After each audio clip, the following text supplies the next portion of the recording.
was my first and last mistake. I'm blue without your face. But what can I do? 'Cause I'm just a sinking ship, and you're just a pair of lips that I've lost in the moment. All I want is for you to come back. Now I'm caught in the middle of life, and I need.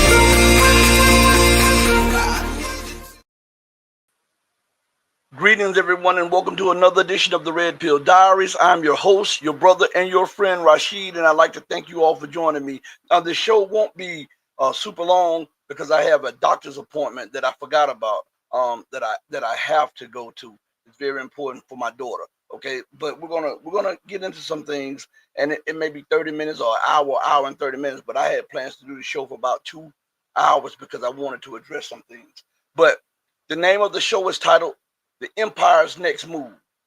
And also, I'm going to have my co-host back on the platform real soon. We're trying to work out some things. I've really been slammed these last few weeks, but I just want to let you all know that, okay? Now, the reason I wanted to bring to you guys' attention the title, The Empire's Next Move, is because I keep hearing a lot of, seems like to me, propaganda from a lot of different platforms and stuff. I was listening to some of the pundits and how they're talking about the so-called peace program with Russia and the United States, the talks, okay?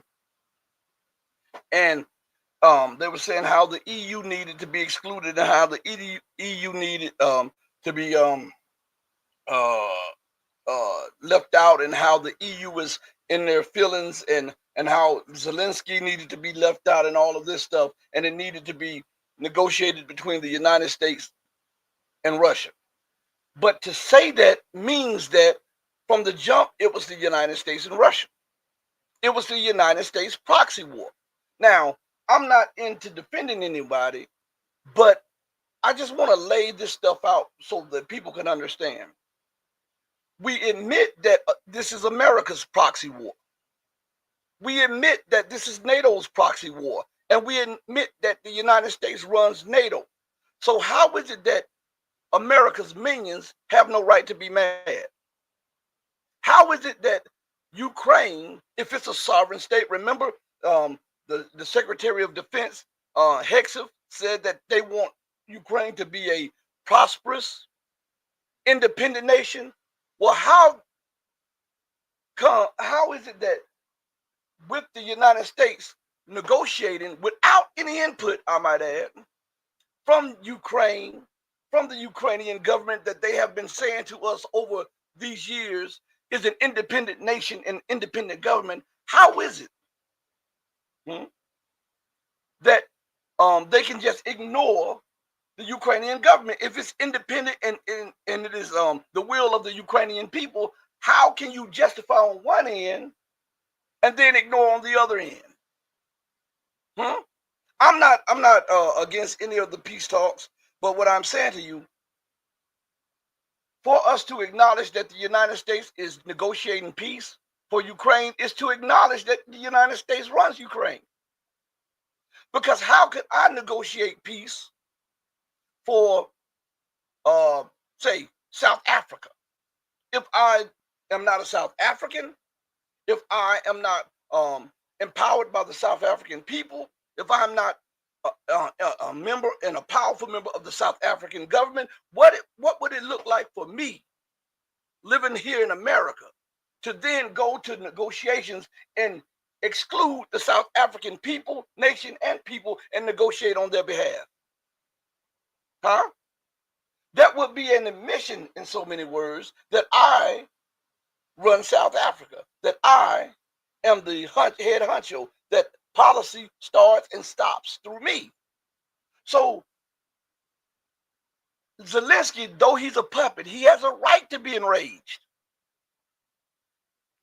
And they say, well, he keeps asking for these outrageous things. But remember, they said as long as it takes. Remember?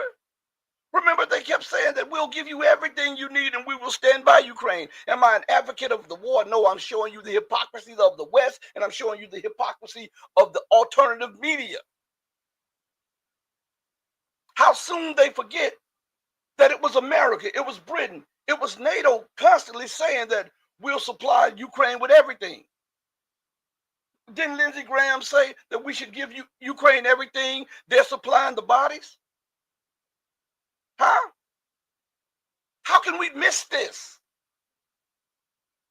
If we are honest brokers, how can we miss this? But our memory seems to be so short. I know a lot of people are suing for peace, but the way that they're negotiating peace will not stand. Even if it stands for a little bit, it will not stand, because you're dealing with an empire, a treacherous empire, that what America is trying to do is negotiate not a sustainable peace.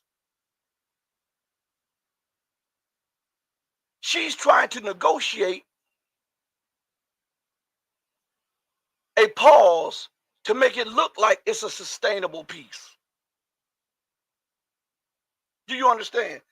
I hope you guys understand what I'm saying. Hold on one second. If there's a problem with the volume, let me know. Let me know. As a matter of fact, let me go to this clip. Let me play a clip real quick, and I'm going to deal with this the right way, okay? So let us remember this. Let me go to something.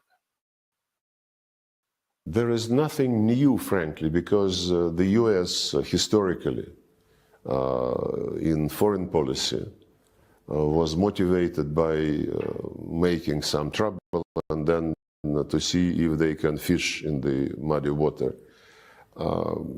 Iraqi aggression, Libyan adventure, ruining the state, basically.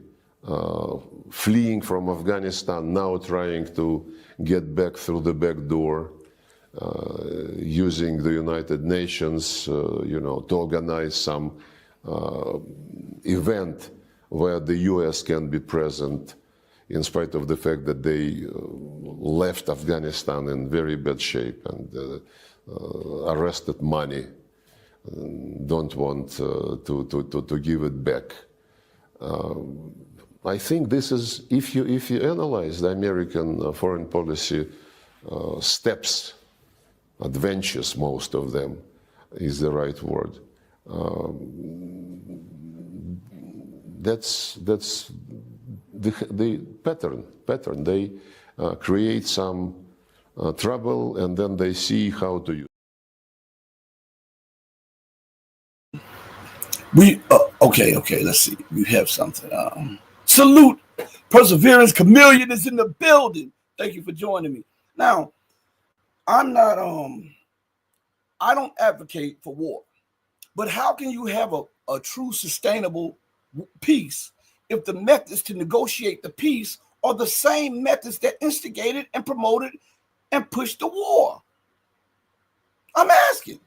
See, America, she's caught in a catch-22. She now realizes the limitation of imperial overstretch.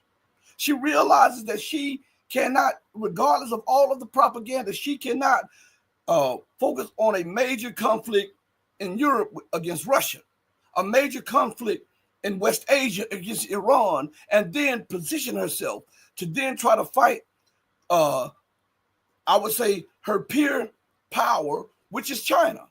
This is something that she's realizing. She doesn't have the money. She doesn't have the political capital. She doesn't have the geopolitical capital. She doesn't have the resources. She doesn't have the manufacturing base. She does not have the technology. So something has to give.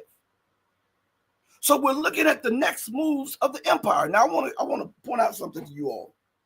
As we see things bubbling over and America trying to negotiate a peace, only in words, right? With Russia. And what we see on just came out on Sputnik today, says Russia and U.S. agree on peace talks. Well, we know you agreed on peace talks because you're in Riyadh. But have you agreed on the peace? The peace?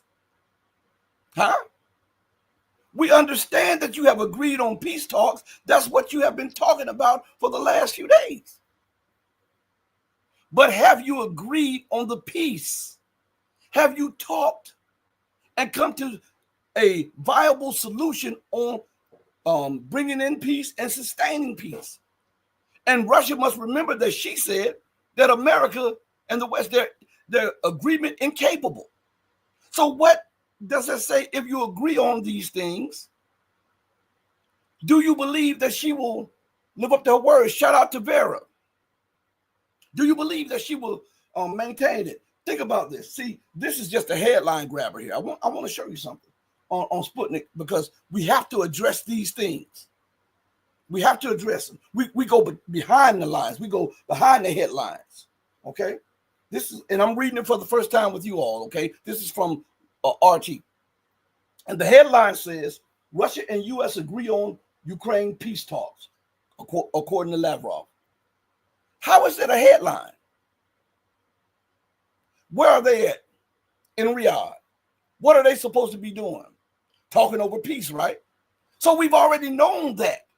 But to put that up there is to grab the headlines to make people believe that there is something major. But we're going to read a little bit. It says, Moscow and Washington have agreed to start the conflict settlement process, according to the Russian foreign minister. Russia and the U.S. have agreed to establish the framework for ending the Ukraine conflict in the near future, Russian Foreign Minister Sergei Lavrov has announced. Why did you announce that? We already knew it. That's what you were there in Riyadh for. I believe what Russia is doing by putting this out is throwing a bone to Trump,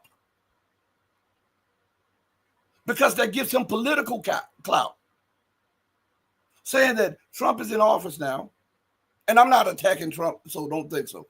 And so, but the headline, Russia and the U.S. have agreed on peace talks.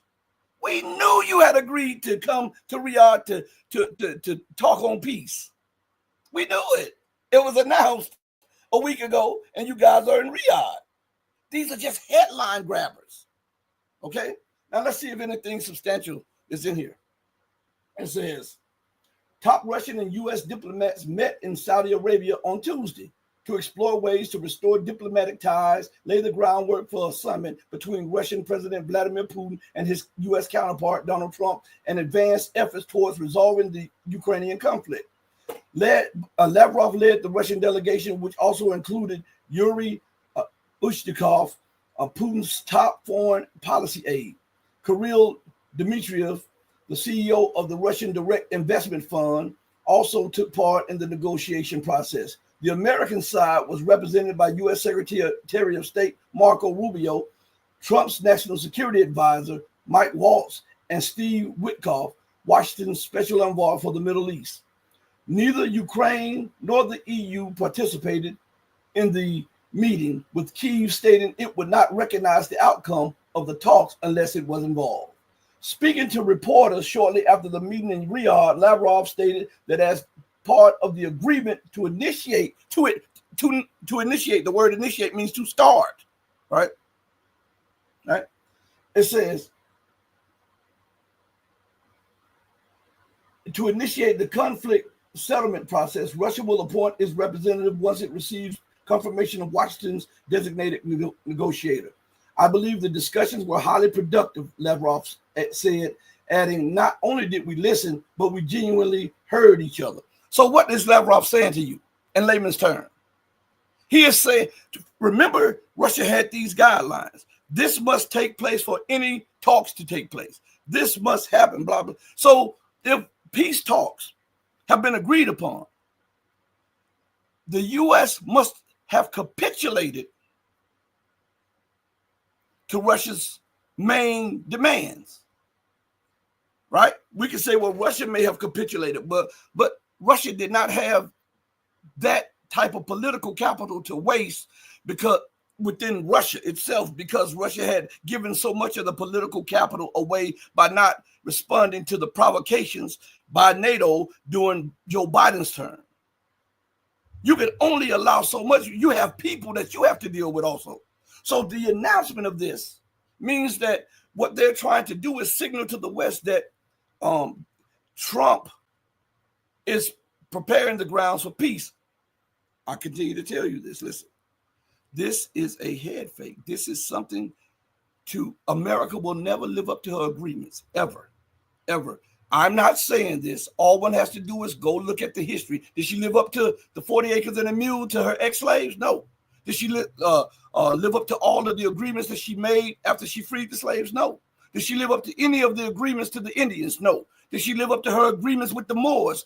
No. Did she live up to Morocco's agreement with her? No. Did she live up to any of the agreements that she signed?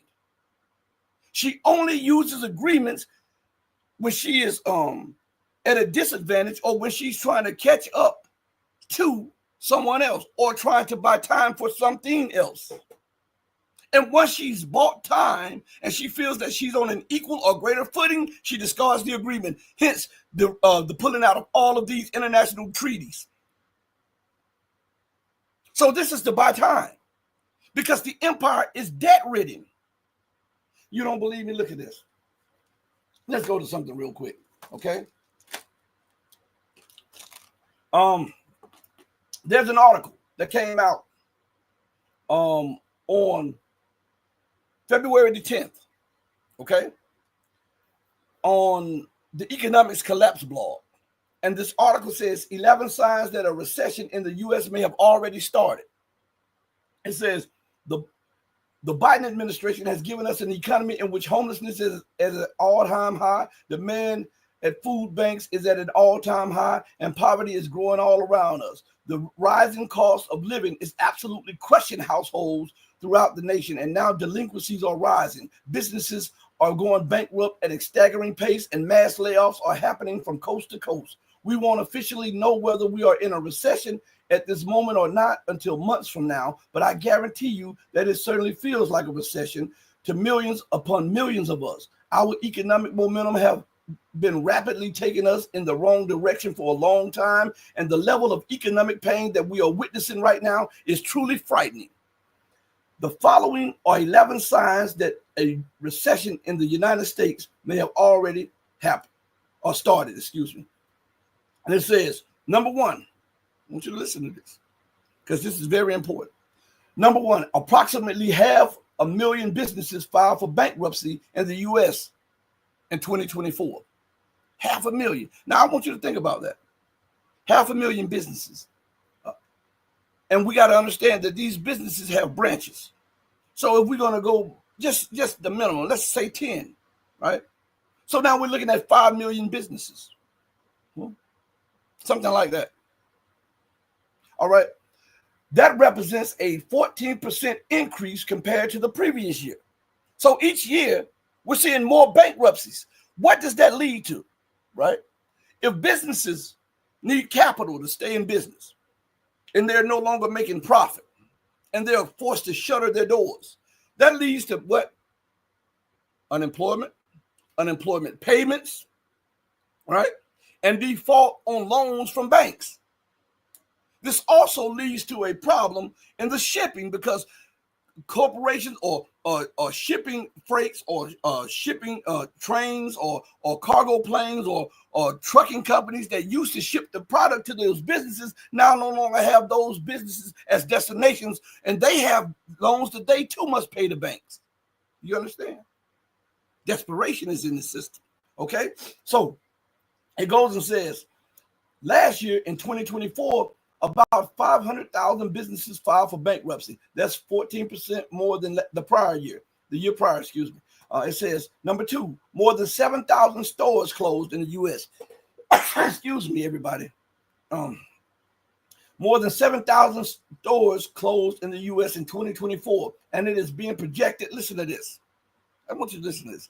And it is being projected that 15,000 stores, 15,000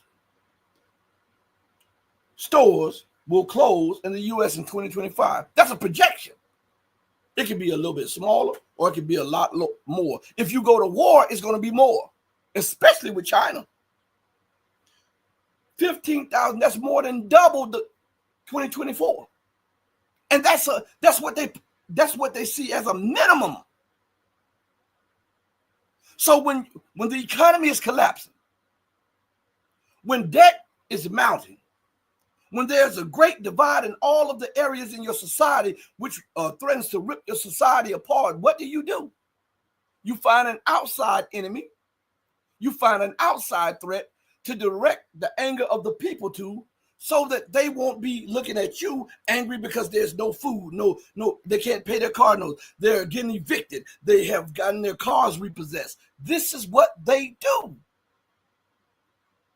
And we're seeing the empire's next move by trying to pacify Russia and focusing on China. But here, you have it from me.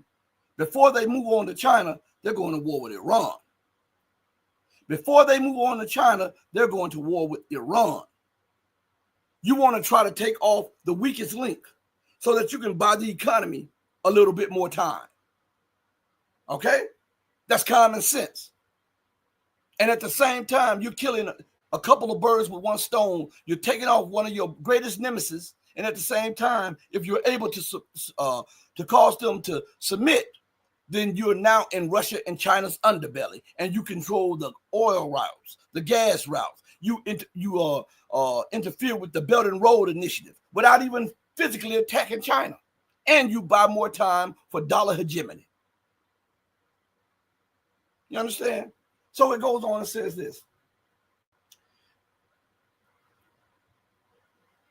And new data by Coresight predicts 2025 could see yet more closures. I told you, not just 15,000, but more. It predicted 15,000 stores could close this year, and places particular emphasis on more Chapter 11 bankruptcy filings, liquidations, and total overhauls for those retailers that can afford to stay open and remake their businesses. Home sales are even lower. This is number 3. Home sales are even lower than they were during the Great Recession. In fact, sales of existing homes haven't been this low in almost 30 years. So if all of these barometers, we're only on 3 right now, are happening, and they're worse than the Great Recession, then what does that tell us we're in? We don't have to look to any stats. We don't even have to look to any government officials. We don't have to look to any news. If the stats are telling us that we're just in February. If the stats are telling us that we're already seeing signs of a collapse that is worse than the Great Recession, that tells us that we're in a what? Great Depression. Right? That's common sense, okay? That's common sense. That's common sense. So it says, let's see, let's go here real quick. Let me see something real quick. Boom, boom, boom, boom. Let me go here. So this is why I want to play a clip. Let me see if this is the right clip. Hold on, everybody. I want to see this clip. Let me see if this clip is the right one. Why does the U.S. All right. Here, this is a short clip. Listen to The this. use of the dollar as the world currency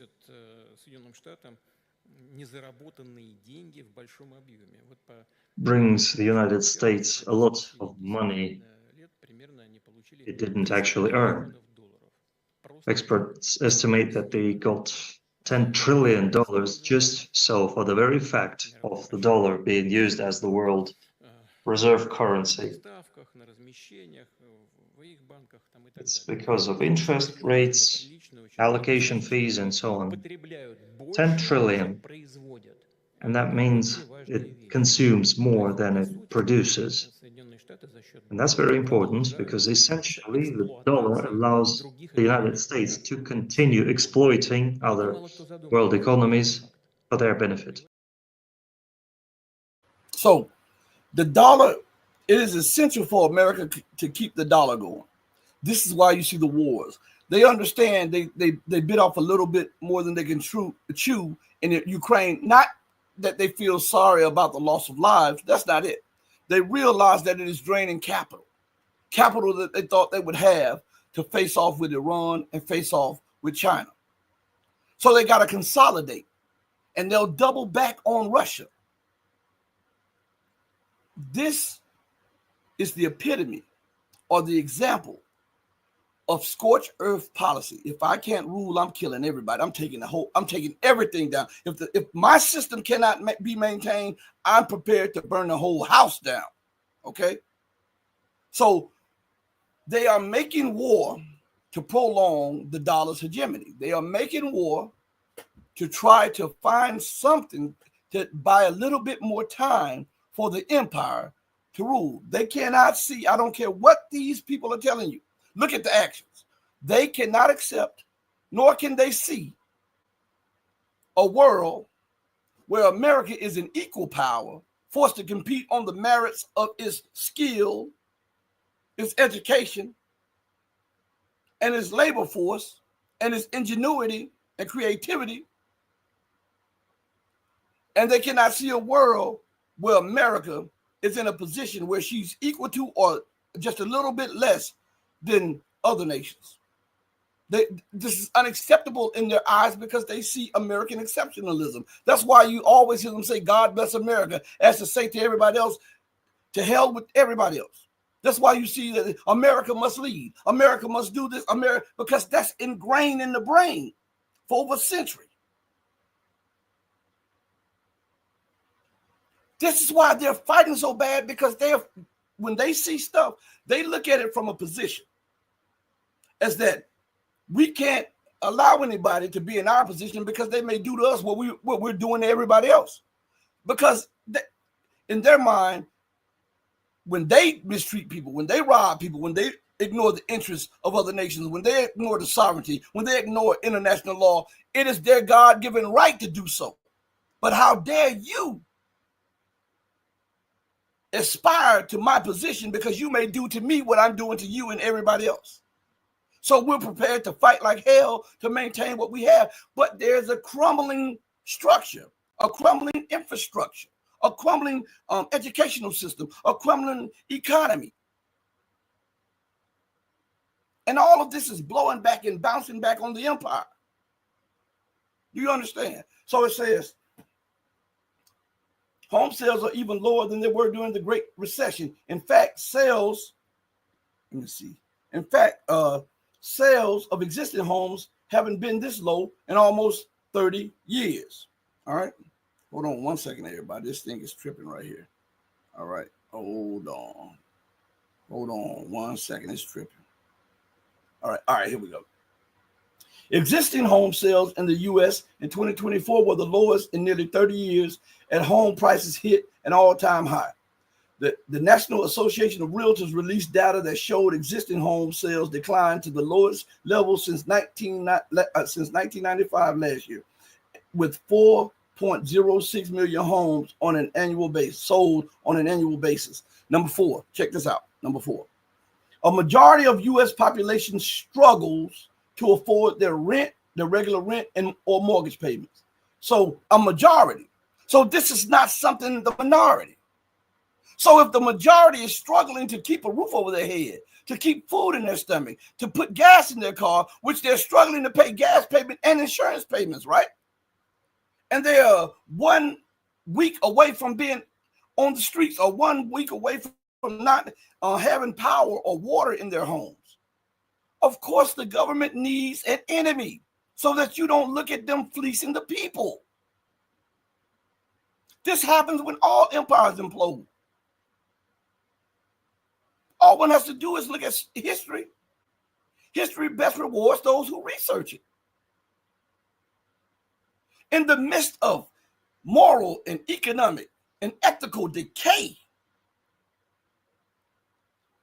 the politicians and the leaders have unhinged themselves from reality, and they're constantly making enemies for you to focus on, while they are continually fleecing the people, exploiting the people, and putting people in positions where they are so reliant on the government that they can't live without the government. And then the government goes right back and say, hey, you're a burden.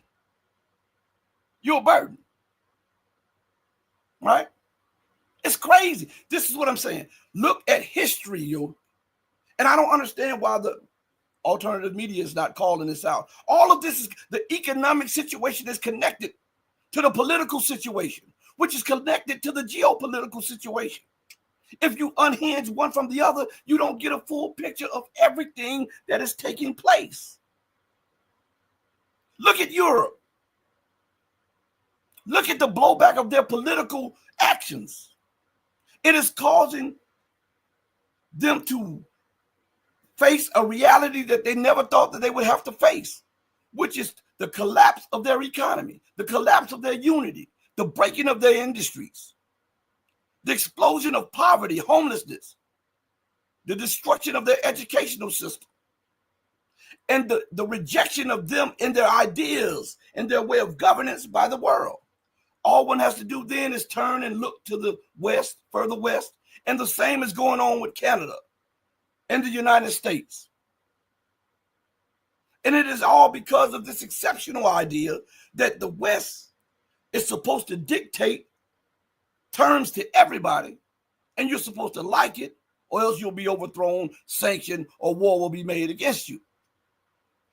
Again, there's an old saying, do unto others as you would have them do unto you. Well, we've watched for centuries the nations being done unto. And now, through what they call karma, judgment, or justice, or what goes around comes around, we see that reverberating across the world and hitting the global powers and the global players back in ways that they never thought that it would come back to them, because they thought that they were the exceptions to the rules. And no one wants to talk about it. Everybody wants to talk about everything will be the same when America does this and when Europe does this. Listen, this is the end of the system. All one has to do is look at all of the things which judges the state of the global commerce, global finance, geopolitics, politics. Look at everything, and you'll see that this is the end of an era. That's why you have them talking about multipolarity right now. Because when we were in that system, it was just a what? Dictatorship of the West.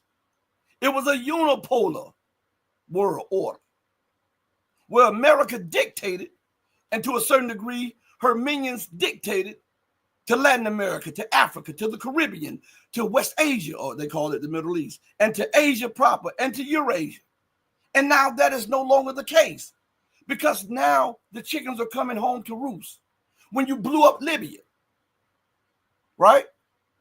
You thought that you were doing something magnificent to buy time. You stole the gold. You stole $300 billion in gold reserves.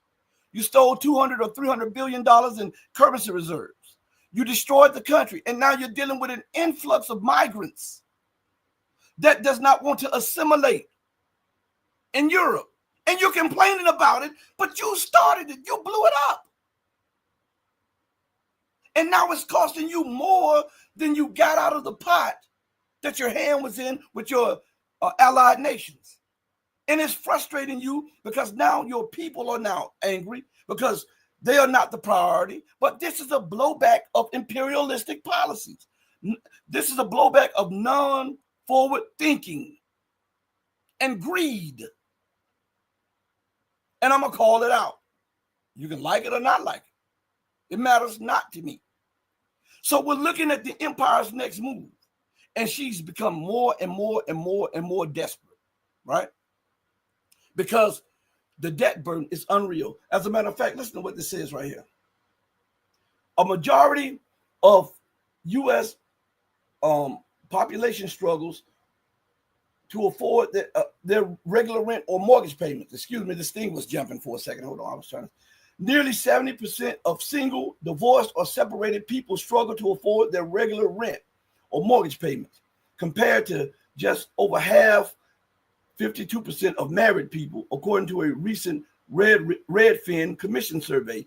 More than 3/4, that's 76%, of respondents who live with their partner but aren't married struggle with housing payments, making them the group most likely to struggle. Number 5, the proportion of U.S. homeowners that are seriously delinquent on their mortgage payments is rising. Just 5. We just addressed 5.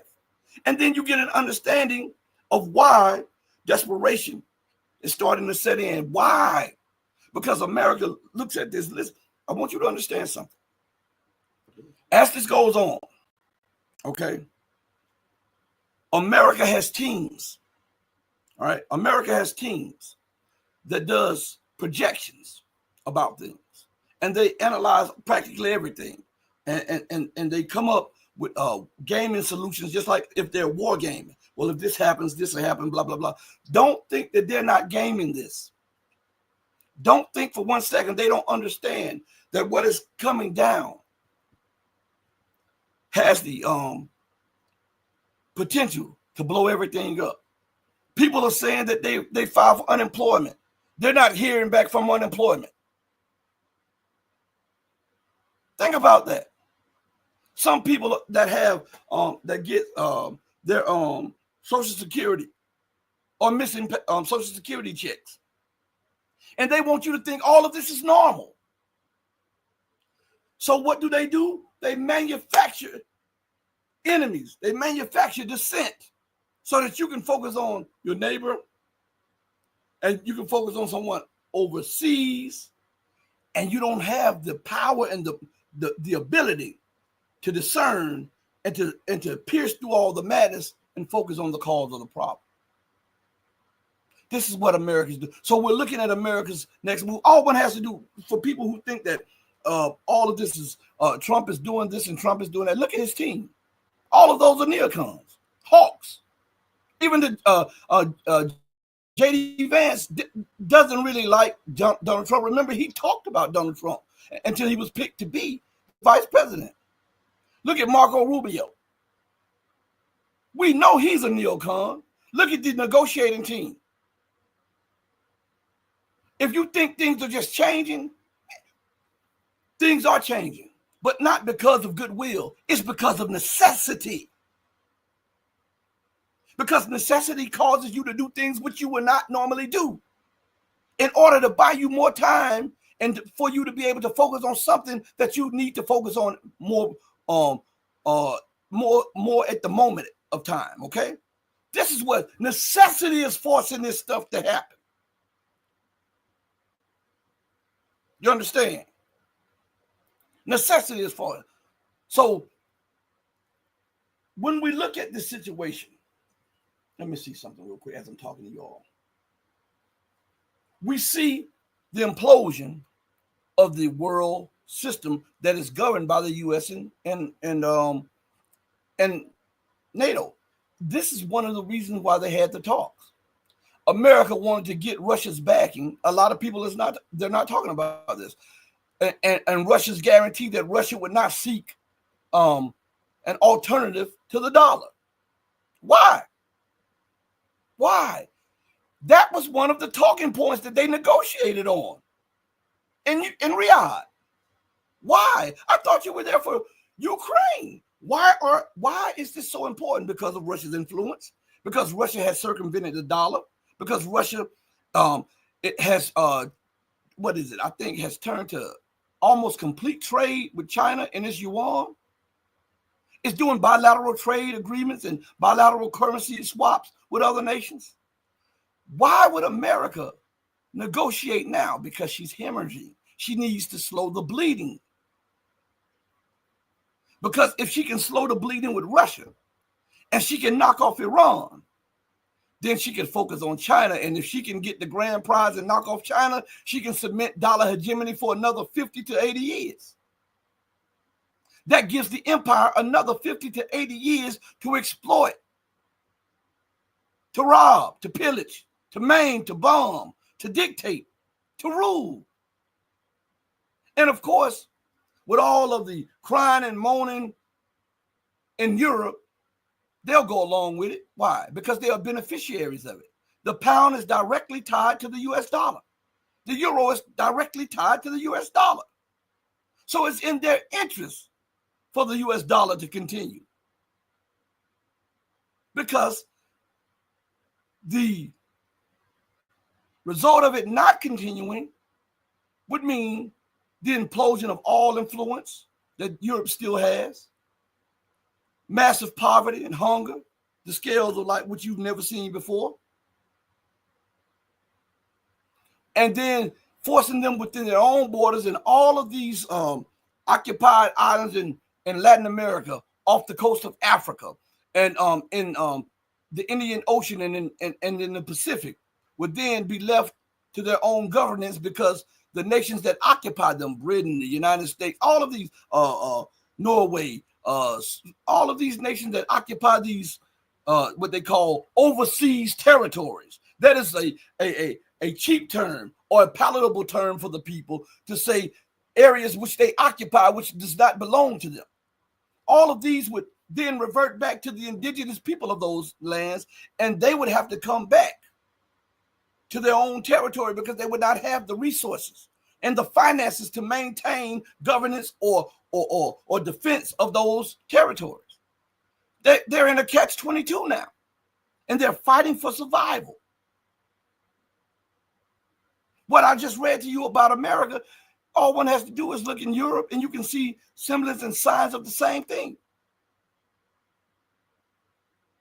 So when we look at that, we get to the crux of it and go back to Zelensky. And let us go, because we're about to bring this to a close in a second, and we'll do another one another day coming up soon, okay? Because I have a doctor's appointment for my daughter.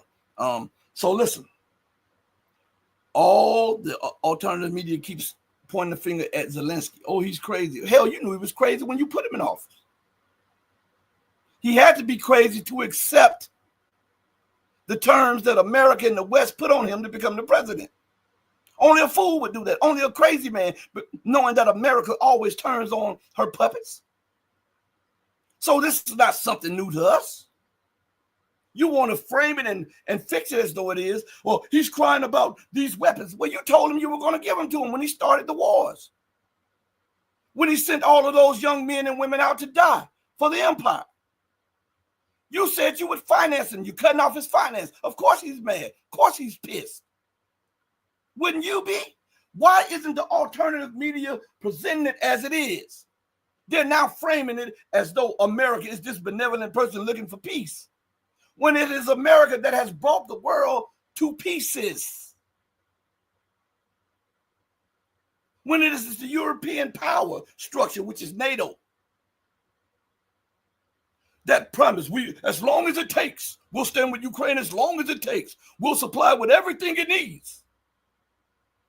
And now you see that endeavor has cost you your economies, your industries, your political and geopolitical capital and clout. So what do?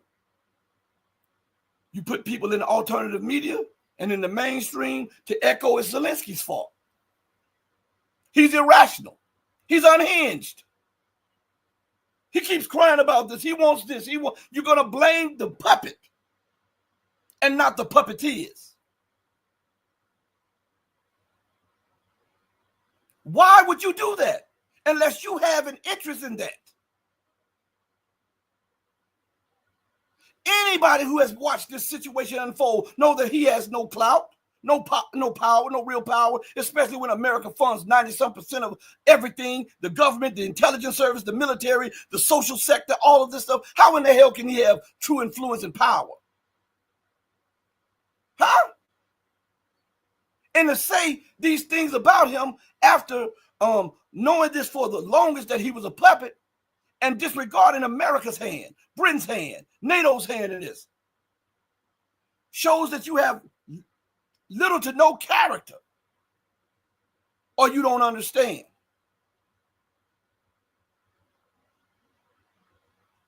Or you don't understand.